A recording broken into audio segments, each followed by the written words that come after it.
নাম কি তোমার? জি মোহাম্মদ। তোমার বাবার নাম কি? জি আতিক আশিক। মাশাআল্লাহ। জানি মা। আল্লাহ হাফেজ। আর তুমি কি খাইবা?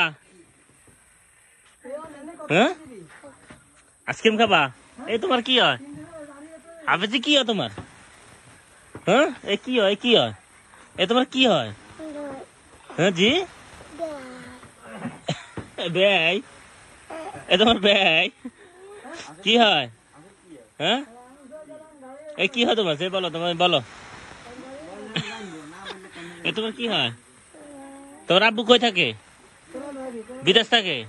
কি করে বিদেশ? বিদেশ থাকে। তুমি দেখছো না তোমার আব্বুরে? কি দেখছো? দেখছো বড় ভাই কালো ভাইয়ের একটা কালো। তোর আব্বু কালো। হ্যাঁ